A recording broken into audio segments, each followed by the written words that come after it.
Hey gang, it's your GM Drakeen back with another homebrew. Today we are talking about loot.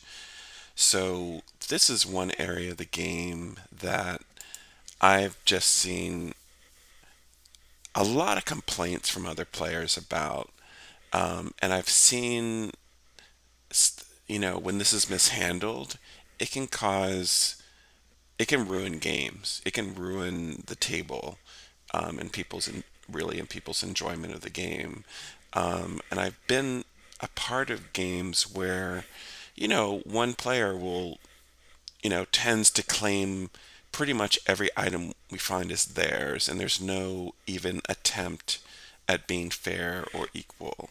So, because I started running, trying to run games professionally, I should say, I haven't been at it that long. I really wanted to get ahead of this issue because I felt like I want to protect my games. I want the games that I run to be very light and enjoyable and fun for the people who come to the table. And, I want people to tell their friends about them and we can, get more games running, that sort of thing. And I felt like this is an area that could sabotage that effort. So, in order to get ahead of it, I created something here. So, I'm running a Forgotten Realms campaign, and there was a story in the Forgotten Realms about Joaquin getting involved with I don't even know the whole story, getting involved with Grast, the demon prince Grast. So, because I wanted less deities in my game for other reasons, which I won't get into right now, I had Joaquin just kind of basically disappear. So he was no longer around anymore. So, when that happens and deity disappears or becomes unavailable, the prayers of their priests go unanswered. And so I had, uh, eventually the ancient deity Nephthys stepped into the role. But before Nephthys stepped in, and Nephthys is like the god of like family legacies, making sure, the wealthy stay wealthy, that sort of thing, and is also another god of the dead. And there are many gods of the dead in my campaign, and Nephthys is one of them. But before that happened, Mask, who is the god of thieves, stepped into that role and became the god of wealth and trade and that sort of thing. And Mask did it because he knew it would be controversial and he knew it would be, just in a sense to see if he could just do it, you know.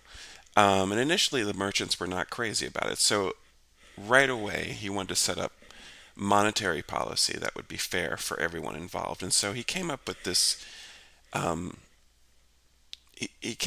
contract, and he had the guild in Baldur's Gate, which is the Thieves Guild in Baldur's Gate, come up with a policy, basically, if you will, to fairly split up the spoils of loot on jobs when people go out and work together. And, and this is kind of that standard contract. And I want to keep it as simple as possible.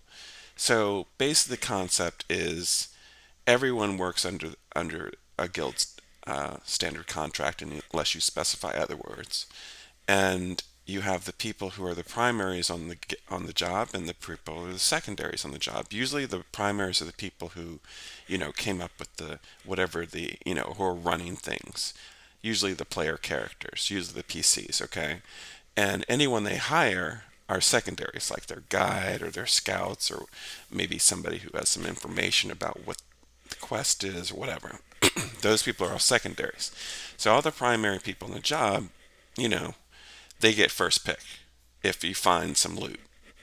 And the example I have here is like, okay, some, the group comes across some merchants who have been killed by some beasts, and they left a lockbox, and they decide to split the lockbox. They don't know whose it is. Okay, so everybody rolls like standard guild dice, and whoever gets the highest roll picks first. And people who are primary can pick any item. People who are secondary cannot acquire magic item. They can only choose, monetary items. So, you know, going down the list, all the primary people choose, which are four in this example, and then the secondary start choosing the largest magical items. This tends to even things out. What would happen usually is in groups is people would split up the magical items and then split up all the monetary items. Now, that was fine, but usually the people with the best magical items also ended up with more than their fair share of money, and it can be lopsided, you know. And what happened recently in the group I was running, that someone found an art object that was worth more than all the other loot combined. Like they found a art object that was worth, I think it was 8,000 gold. Um, but that can happen too. But basically, I had Mass set this up as a way of being fair. So if two people wanted the same item, they can roll off for it. And once you had this order, you can kind of easily split up all the loot in order of how much it's worth. So what I would do is once I had the order and people would choose the magic items, the rest of the monetary stuff was easy to split up because it's whatever's worth more. And then I would basically put all of these things on the player's character sheets so they didn't have to worry about this themselves. There's been so many times where somebody didn't put something on their sheet that they were supposed to have, and when it came time to need it, it wasn't there, and we had to discuss, okay, did you put it on your sheet? Did you spend it? Did you? This way I know they got the item, they got the money, they got whatever it was, and it's there on the character sheet. And it also, I think, if I do this outside of the game, it allows us to spend more, have more fun playing in the game instead of the characters having to worry about bookkeeping and tracking every single coin or whatever, you know. Not that I really have to do that, but it's just like a way of removing some of the responsibility from the players and keeping the focus on, adventuring and having fun. And, finding loot is fun, but I think shouldn't take up that much time. And I've you know, seen this kind of go down roads which kind of steal a lot of the time or enjoyment from the game. And I like my players to get as much time on the playing field as possible. Um, and I like my games to be light. I don't want there to be, disputes about items and hey, this guy got that and this guy got that. You know what I mean? Like, so I wanted to have something that was clear from the get-go in the beginning. Okay, this is the way it's going to work, and that's kind of why I implemented this. What do you guys think? Um, but anyway, that's my spiel. That's my speech. I won't take up any more of your time, and let me know what you think in the comments if you can. And again, these are my games. Still looking for one for Tomb, and still looking to film my Rime of the Frost Maiden game. Take care. Like and subscribe if you can. See you at the table.